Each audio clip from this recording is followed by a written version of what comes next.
My name is Sharzad. Thank you so much for tuning in. Today I have a really, really great conversation with a woman named Susan Reynolds, who is the co-founder of a nonprofit organization called LookUp. She is so interesting and shares so many great tips. So I hope you enjoy this conversation. Hi, Susan. Thank you so much for joining me today. I really appreciate your time. I know you are the co-founder of LookUp, a nonprofit organization, and I would love to hear about it. So welcome and let me know about your organization. Thank you. So LookUp is a nonprofit that is really tackling digital addiction and tech-life balance, or at least it started tackling digital addiction for tech-life balance with youth. And over a sort of circuitous route since 2014, I've landed on a realization that a lot of adults were working on helping youth with digital well-being and using technology responsibly, but no one at that time was really asking the youth themselves what they saw the pain points to be and what they saw the solutions to be. And I think one of the things that I saw in 2014, when I really started zeroing in on this as an adult, researching what was happening with youth in the digital age and the ways they were impacted by social media and iPhones, was that when I would go to speak to youth, there was almost a defense mechanism that came up the minute I even mentioned technology or social media, even though I was going to them to say, you know, what are the positives of it? What are the negatives of it? And let's talk about that. There is generationally a type of fear that you're going to take my phone away. Mm-hmm. So when we shifted over and realized that youth really had their own special pain points growing up with social media, growing up in the digital age, and really had solutions. That's how LookUp was born. And we really just started by giving small seed grants to college students who had ideas and solutions. And we've grown from there. Wow. First of all, I love that you are talking to youth about how to fix and I say in quotes, fix, but attack their own issues with social media. I've interviewed quite a few teenagers in the last few weeks, and they've all given me advice on how to handle social media. And I think that's so important to talk about how much fun social media is and also how dangerous and addicting it can be, but not from the perspective of, I want to take your phone away. Because the teenagers I've talked to are like, this is how we communicate. So it's unrealistic to say that we're not going to have our phones. It's unrealistic to say you can never go on Instagram, YouTube, TikTok, whatever the other ones are. So I think that that's like a really beautiful, wonderful place that your organization was founded from. So I just want to applaud you for that, because I think that's brilliant. It took a while to figure that out, but well, you made it there, so that's great. When we hit upon that, it was almost like the groove opened and it was very clear. And one data point that really sort of shocked me was we had a junior at Phillips Andover Academy, and she wanted to come up with the LookUp Challenge, which was to get all of her friends to take a break from social media for a week so that none of them would suffer from FOMO and they would have more time on homework and be more productive. And as she reached out to her friend group, they all said, "Oh, that's really nice, Juliet, but that's too scary." Oh, and it was the word scary. That was sort of this realization that there was a huge generational divide, because even though it may be difficult to give up social media or to have that impulse to want to check it, it wasn't scary. And this whole notion that this generation of Gen Z is really grown up right alongside social media and their identities are woven into it. So it was like, Susan, if you ask us to put our phone down, you're asking us to put a piece of us down. Right. And all of the consequences of that and right. Social growth. Right. It's like not driving for a week or something. You know what I mean? Something that we take for granted that we do. I mean, I live in LA County. I have to drive everywhere. I mean, for the most part, you know. Exactly. What do you feel like some of the biggest issues teenagers currently have with social media is? You know, I hear a lot of stats about mental health, depression, anxiety, suicidal ideation being at an all-time high and just not enough resources for teenagers. One teenager I talked to was like, there's not enough places for us to go if we need help. Some people can't can't talk to their parents or they don't feel safe. Some people don't trust their school counselors because they're going to tell their parents. There's not a lot of resources. But I'm curious first, though, what do you think what some of the biggest issues are with teenagers and social media specifically? Well, it's interesting. So, I mentioned 2014 because 2014 was a year that I read a sentence by the Stanford provost that said college students have never been more anxious, depressed, addicted, self-harming, lonely, isolated. I mean, it was a tragic sentence. And then when I dug into it, I was trying to analyze, well, what are they saying about living in the digital world? And that was 2014. I know. I was just going to say mental health crisis, and before the pandemic, just highlighting that it was really a problem before the pandemic, but then the pandemic just really added to it. But one of the things that I began to notice about mental health and some of the causes was it may not have necessarily been that social media or 24/7 connectivity was causing an issue, but it was exasperating it, right? It was heightening it. And there are two things in my work with students that I realized is they didn't have a lot of data. And so a really simple piece of data, that nomophobia. So no mobile phone phobia. So when you can't find your phone, you don't just have a worry, you have a visceral physical reaction of anxiety to not be able to find your phone. Same thing happens if it dies, or that you left it behind. And this is data and research. And if we just think about those moments of anxiety, we're sending our brain into fight, flight, or freeze. That's just creating a little bit more heightened anxiety. And then the other piece of data I found early on is there's actually something called screen apnea. And screen apnea is like sleep apnea. We stop breathing. So we literally stop breathing when we check an email or check a text. That's so weird. Check a Snapchat or check to see how many likes or followers we have on Instagram. We inhale and we don't exhale because there's this, it's called the invariable reward system. We don't know what's coming. And when you think about that, and then you look at sort of the data of the hours of time that we all spend on a device, but in particular, when we look at what youth are spending on online and checking their phones, that's constant zipping the nervous system into fight, flight, or freeze that just creates more anxiety and dumps in more cortisol. I mean, there's so much neuroscience around that, but that's everybody. That's the digital age. That's living in this low hum of technology and just this little bit of heightened anxiety, which makes a problem maybe before living in the digital age. I'm having a really bad day to I don't want to be on the planet anymore. And I mean, that's an extreme, but the nervous system can jump that much more quickly to that reactivity. So, and those are that doesn't have anything to do with anything other than we're all living in this digital age. Right. Right. That's crazy. And I think one of the things that I really like that you address on your website that I saw was this discussion of a tech life balance. And I'm really obsessed with that conversation. I feel like I had to make my own boundaries a couple years ago. I was noticing that I was scrolling and then not feeling great after. Like it took a second, but I'd be like, you know what? I'm more irritable. I'm kind of yelling at my kids. I'm kind of like being mean to myself. I'm saying mean things to myself, whatever. And it took me a second to figure out that I needed some boundaries so that I could try and enjoy my experience on the internet. And this is coming from somebody who's created content online for 11 years and makes a living from creating content. So I really needed to find some way to find joy in it so that I could stay employed also and find, just be a happy person. So I'm sort of obsessed with the idea of tech life balance and of just like digital well-being, which I think is sort of a newer word for me, but a really important one, like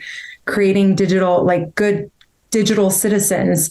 And I love that you guys talk about that. Will you share with me like what that means for you, tech life balance, or what that means for the youth in your organization? Sure. And I think one way to think about it is sort of time on phones and social media, and then what kind of content, right? And what's happening with, particularly with the social media. But, I could talk for an hour, and at the end, if you said, okay, Susan, boil it down to, 3 nuggets. And I call it the 3 S's. If you can sleep without your phone, if you can study or work without your phone, and if you can socialize without your phone, right? Starting there. And so this is when I was talking about this lookup challenge, where our friends were like, well, that's too scary. Okay, so let's break it apart. Choose a time you want to take a break from social media and your phone. And that was a really popular program that she created, because you could choose, okay, well, this week I'm going to sleep without my phone. Or this week I'm going to study without my phone. Or when our friend group is together, we're just going to make a commitment that we're not going to be on our phones. So I think that's a really critical piece. But I guess, and it's just dawning on me, there's a 4th S here, and that's understanding that this generation has the highest level of solitude deprivation.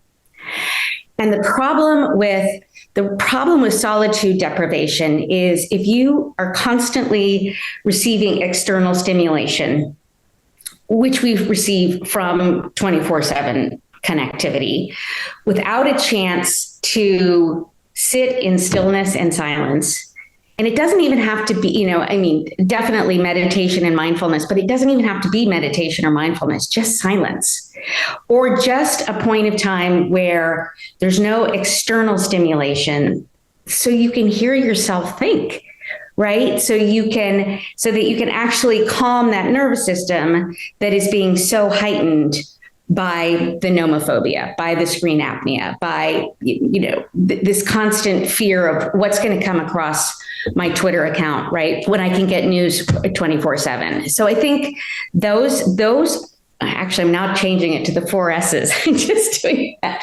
I love it. Really, right? Just sleeping without your phone, studying without your phone, socializing without your phone, and finding times for stillness and silence. Even a minute resets the nervous system. And it is painful. For those who spend a lot of time connected, just because of the dopamine hits that they are getting and that need for that constant stimulation. They're doing it really gradually. Right. It's creating a healthy habit. I totally get that. It's starting with like, okay, I'm going to have 1 minute, which seems so insignificant, but for some people might be hard to take a little break and just sit in silence. And then it's adding another minute and another minute. And the next thing, you're maybe 10 minutes and you have time to think. Exactly. I know.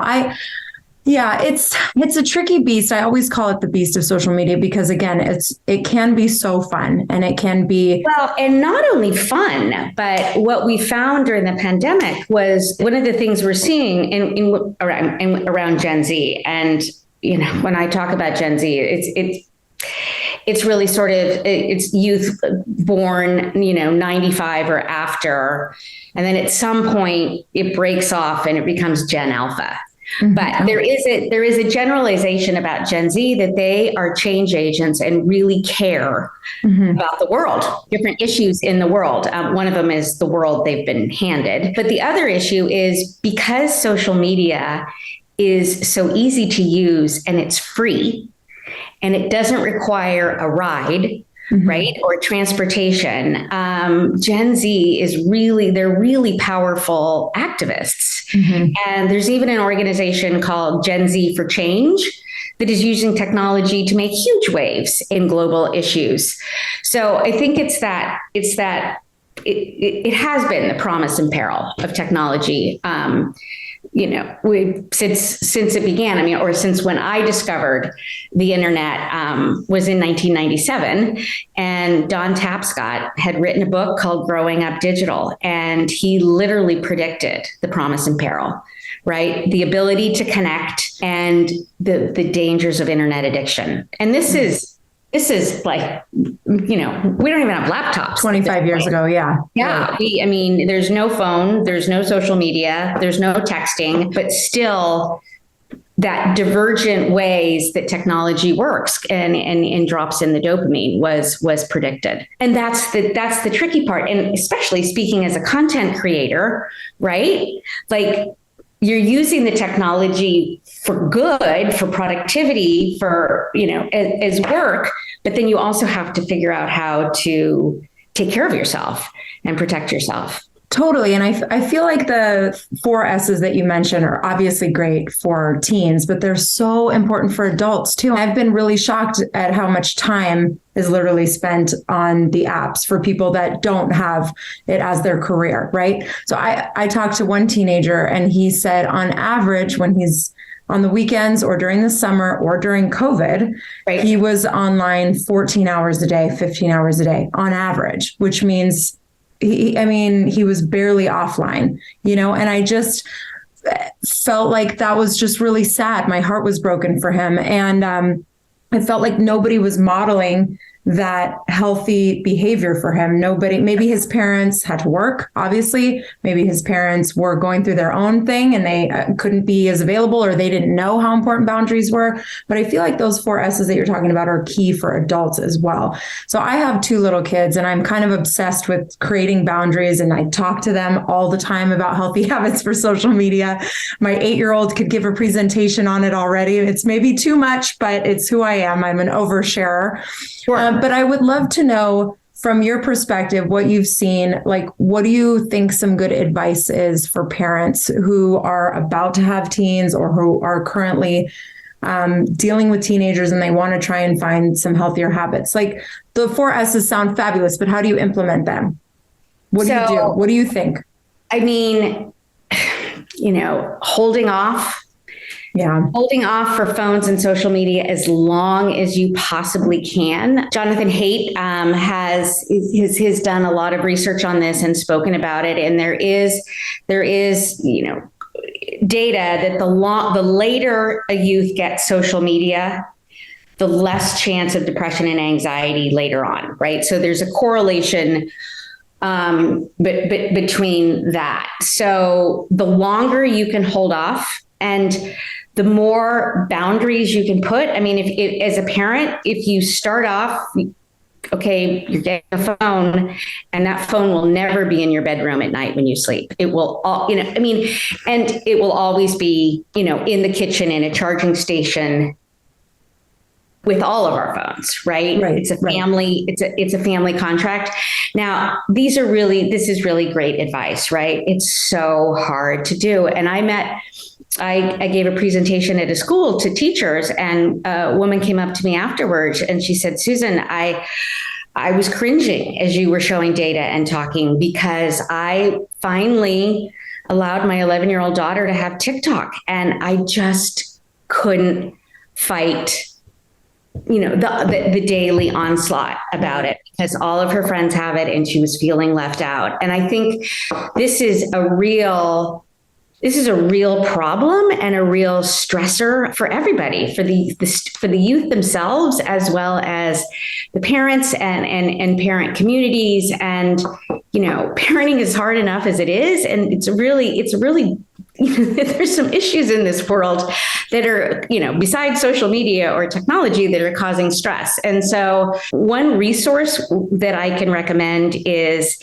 it's Dear Parents, and it was written by 2 youth through the Children's Screen Time Action Network. And maybe I can share the website with you, and you can put it in the, but it's Dear Parents, and it's from the youth perspective. And I think the critical component, besides the sort of the boundaries and the times away from technology and the spaces in the house away from technology, is their recommendation on how to talk about it, and the empathy and the understanding and the curiosity and questioning. And I think also realizing this is a really difficult topic, right? I mean, there is no easy answer. And I think the comparison to like eating healthy as opposed to not drinking or not doing drugs, right? Not, if you're an alcoholic, it's you're not going to drink.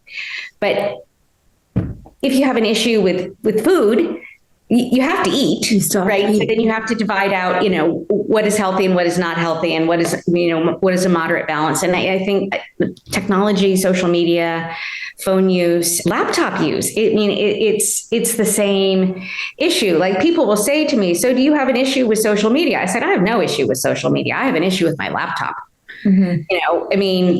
That thing is just like, why the laptop doesn't have to be open 24/7. Totally. Right? Yeah. I don't have to be working on email or 24/7. I don't have an issue with my phone, but I have an issue with my laptop. And, I think that's generational, but I think it's this compassion and gentleness with ourselves and teaching youth to be gentle with themselves. Yeah. But what I'm hearing from you, and what I've heard too, is even since the beginning of this in, 2019, when, Juliet said, all my friends said it was too scary. I think through the pandemic and almost being forced to spend so much time on technology, that more and more youth are saying, I don't like this, right? Yeah. I don't want to have to be on social media all the time. I feel I have to, because I have to respond to my friend and I have to, keep up with my streaks. But it's really nice when I go to camp and it's not, I can't do anything about it, right? It's not me choosing to be off.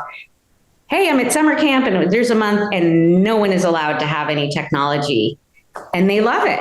It gives me chills. Like, it makes me want to cry. Like, it's so interesting to think that that's such a treat for them to be in a space where nobody's on their phone, so that there's no FOMO or, whatever the word was, that nomophobia. I find FOMO, in those two things. FOMO, right. Together, right. Right. I feel like that's so interesting. And just randomly the other day, I was looking up summer camps for my kids for 2023. And I was one of the biggest, like, every camp said no screens allowed. And I was just like, yes, like, this is amazing. They're going to learn to have eye contact and these shared experiences that don't obsessively need to be documented.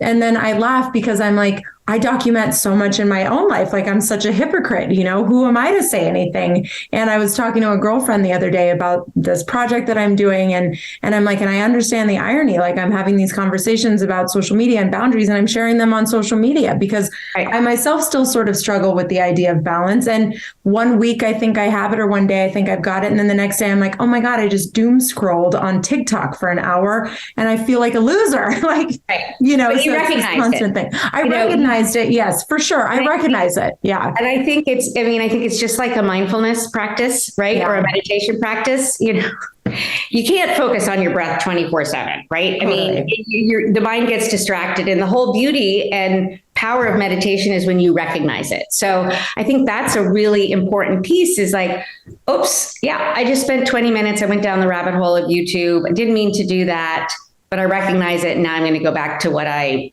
was intended to be doing, which might have been my homework, right? Or might have been, talking with a friend. And then we both looked up some fact, and all of a sudden there we were. But it's that recognition, right? And coming back to, oh, that just happened. I'm going to come back to it. So, I think that piece is really important as well. And you mentioned you're sharing really positive information. And this is in talking to youth mental health advocates, right?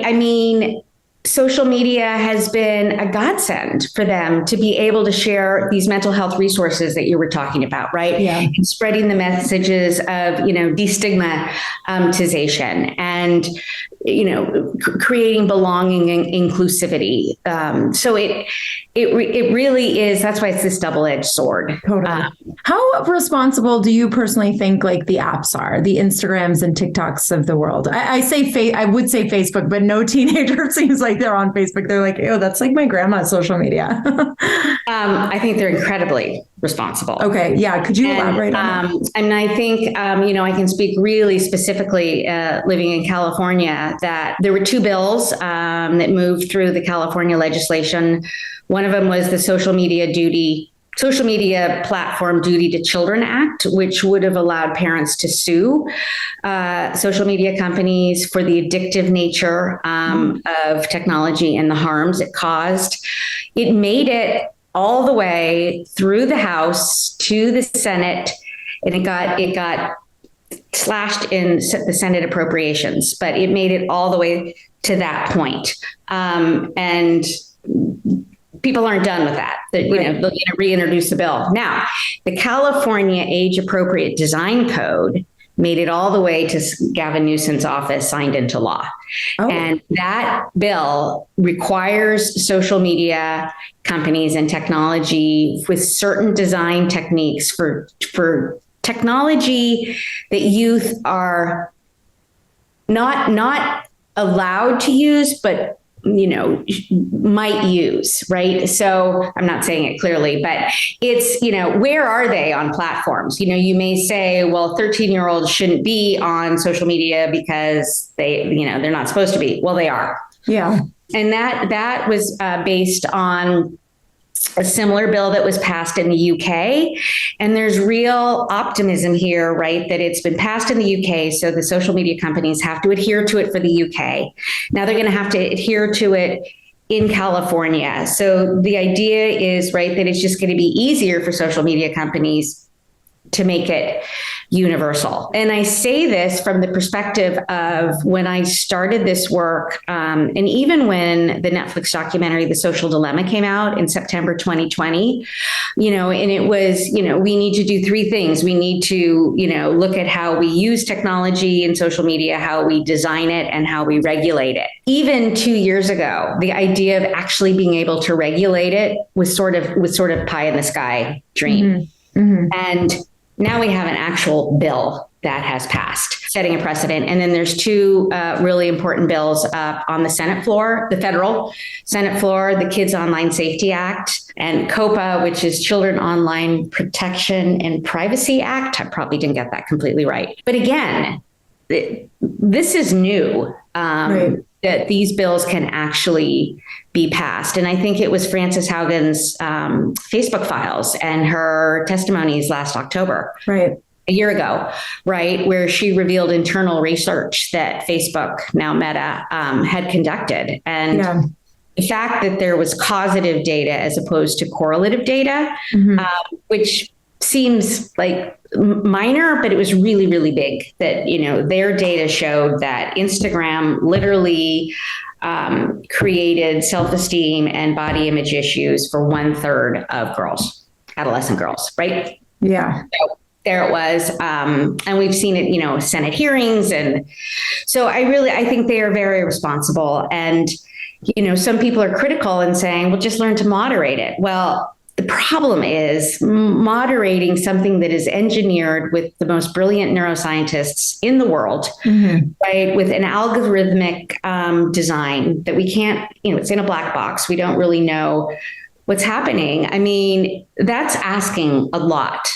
Of a 13-year-old, I know, or the parents, of anybody. Yeah. Right. I mean, it's the financial model and it's the attention economy. And so, no, I'm a proponent of, the design of it, the design to be addictive and the design to make money for the companies and harm, especially adolescents and children, is like, that has to stop. I never really thought about social media safety or anything from the perspective of the apps until I started having these conversations with people. And so many of the parents that I met were that had trauma. They lost their children because in some way, shape, or form, it was related to something with social media, whether it was suicide or drug overdose, and these parents have dedicated their lives to creating laws and it's their everything now. It's their and they just sat at the table in the Senate committees, right. And they are brave, powerful parents who, doing this. But I think the wide range of harms, from the cyberbullying, from choking games and games that go awry to the sale of fentanyl. And, I just learned very recently that there will be a bill in California on sex trafficking on social media, right, and protecting children from that. So it's multifaceted. Right. And I think, the awareness of the issues. And again, right, food is here to stay. Totally. Technology is here to stay. And it's phenomenal, Yeah. right? There's so many phenomenal things. But, it's how do we mitigate the harms? In my work with these amazing youth leaders, youth change agents, youth advocates, storytellers, when I started to think about how could I write a book that weaves their stories together, through a narrative, and it's fascinating and brave and courageous that so many of these youth have a lived experience. Right. So they have a lived experience with social media addiction, with low self-esteem because of social comparison, of an eating disorder, right, of anxiety, and that they have found their way through this in a myriad of ways and come out to the other end and said, this is a purpose of mine. This is a calling. I want to make it better for others. And it's such a common story, sort of like from pain to purpose. I think that's something to realize about these youth and these generations. For a young woman to talk about her eating disorder very openly, talk about hospitalization, and now be working for the Eating Disorders Coalition and Lady Gaga's mental health organization, right? And using that pain, that trauma, that mental health crisis to help others. I think that's wonderful. I really admire you for all the work you're doing. And I love that you're talking to teenagers. I obviously think that that's an interesting subject too, because I've interviewed quite a few. So we're aligned in what we find interesting. If parents want to get involved, or if anybody wants to check out your website, can you tell me a little bit more about LookUp.Live and what they can expect? It's LookUp.Live. And it's Susan at LookUp.Live. And we have a newsletter and all sorts of ways to get involved. And, we have internships and for high school students and for college students, volunteer hours. And we call all our adult partners and impact partners and parents, adult allies. And because the interesting thing about the youth movement is they don't want to do it alone. Yeah, right? They really look to, they have adult role models in real advocates in the space. And, they're so appreciative of having their voice at the table, particularly around lobbying efforts, being invited, to speak at a Senate committee meeting. I'm thinking of California State. I don't know if I'm sure they've spoken in DC as well. Awesome. LookUp.Live. LookUp.Live. Yes. Susan, thank you so much for your time. I really appreciate it. Yeah, you had so many great things to say. These youth just make me happy. And so much happier when I get to talk to them face to face, right? I'm such an in-person girl too. Oh my God. I wish we were having this conversation in person. No, I know. I sort of have a love-hate relationship with Zoom as well. I'm like, I appreciate it because I get to talk to people all over the country. But in reality, I would love to sit. I'm a hugger. I'm a let's, share energy and connection. I'm an in-person person too. So I'm all about But you know what? Again, it's that in-person virtual balance because we've been able to bring hundreds of youth, together via technology, right? Right. But then when you're face to face, it's just so rewarding. Totally. Thank you so much for watching this episode or listening to this episode. If you want to get more information on Susan's organization, you can check out LookUp.Live. I'll leave it in the show notes or in the description of this video. I hope you guys have a wonderful day, and I'll see you next time. Bye.